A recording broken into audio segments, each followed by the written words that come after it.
What's going on, everybody? Welcome here to a new video. Today we are going over a Bleacher Report article reacting to it. 2024 NFL Draft, biggest winners and losers from the Senior Bowl.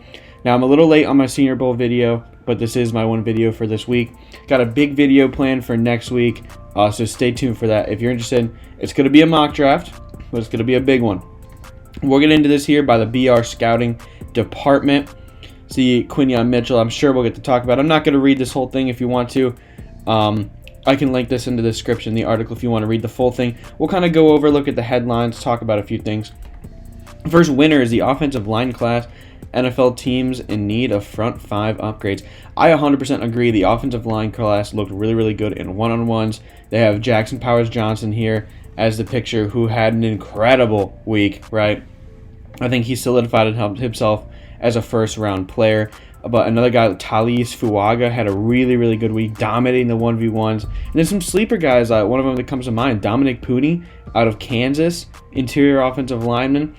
I just think that this is such a deep offensive draft. If you're in need of offensive line or wide receiver, you're in luck this draft. But definitely the offensive line class had a really, really good week. Yeah, they mentioned here Troy Fautanu, Zach Frazier, Cooper Beebe, Graham Barton, Jackson Powers-Johnson, Fuaga, Guyton. I can't forget about Tyler Guyton. He solidified himself as, I think, a top 20 pick. He had an incredible week. Pooney here. Just some other guys as well. Patrick Paul. Ignore the ads, by the way, too. Nothing I can do about them. Losers of QB class.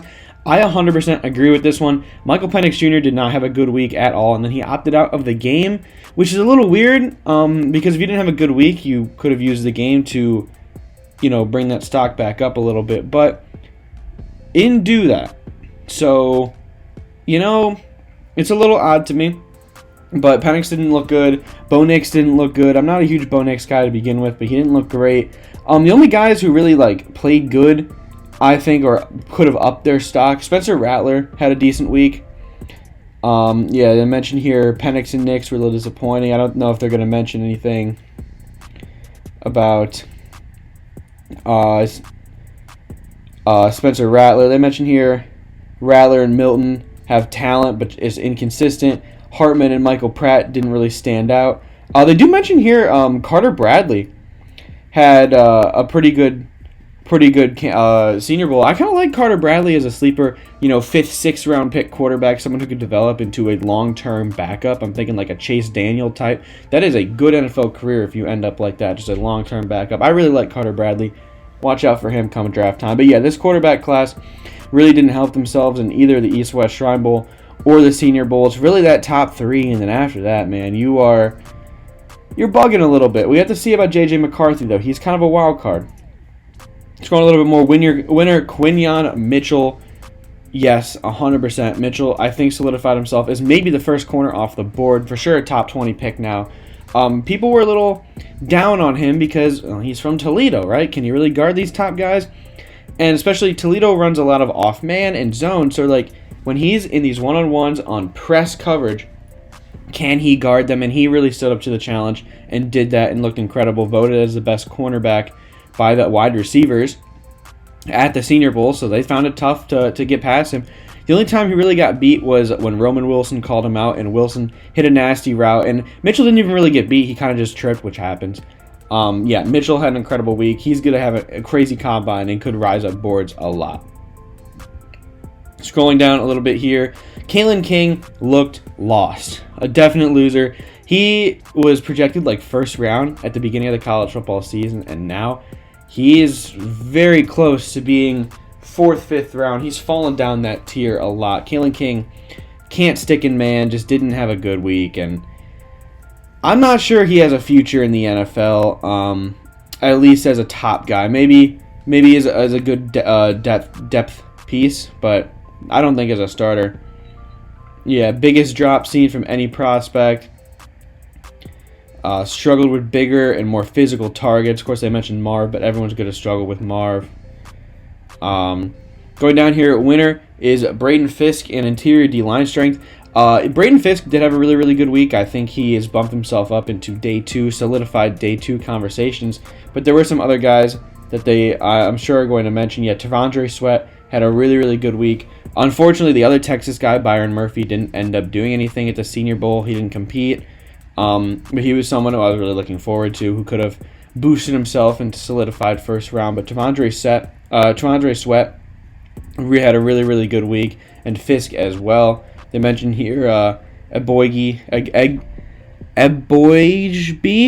I can't pronounce that name. We'll call him Alabama's Justin. That's my name. Yeah, also had a really, really good week. Played well during the Thursday practice session. So I was just kind of trying to keep up with Senior Bowl as much as I could off of Twitter for the people that were there. Obviously, I was not there. I do school, and I couldn't go. But hopefully someday I will get to go to the Reese Senior Bowl and do these in-person scouting myself. Loser, Devontae Walker. I wouldn't necessarily say full loser. I'd give him half loser. Because Walker found open space and he was able to get open and create separation, but he struggled with drops, which was something that he didn't do over the course of the season. He had a couple catches where he'd only just go with it with the one hand and wouldn't even try to bring his other hand up to catch the ball, and it was something that we didn't see when he was playing at Kent State or at North Carolina. So I'm not sure it's going to be a long-lasting issue, but it definitely doesn't look good in one-on-ones when you're dropping the football, especially in the game as well. But Walker did find space. We'll see what they have to say here a little bit. He has to fight, make difficult catches, which he didn't do. Might have done the least to prove himself at the Senior Bowl. I don't know about that. He still created separation, not as much as guys like Ladd McConkey and Malachi Corley or Roman Wilson, but he still created separation. He still got good size. I think he still has a future there. But it looks like that is it for this article. A little short article, short video for you guys this week. I apologize. Next week we'll have the massive mock draft video, so hopefully you guys are excited for that, as well as maybe a second video next week because I kind of shortchanged on a shorter one this week. I've been really working on improving the quality of these videos, just figuring out different recording softwares and systems and setups. You see them in the bottom right corner this time rather than the top right, just because it kind of worked better for this video, but I'm always trying to improve video quality as well. I've been working on thumbnails, just kind of learning how to make them better, how to make them look better for all of you guys. But yeah, that's all I have for this video. If you guys enjoyed, want more draft content, I will be doing draft and college football content throughout the year, as well as some NBA content, some NBA draft content and March Madness content, as that's going to be coming up soon. A lot of just college sports content, I would say. I think that's what I want to specialize here on this channel. So if you guys are excited for all that, be sure to subscribe, leave a like on this video, comment, tell me what you want to see. As far as video ideas go, up until the draft, we're going to be posting weekly, and after the draft as well, we're going to continue those weekly uploads, hopefully throughout the year.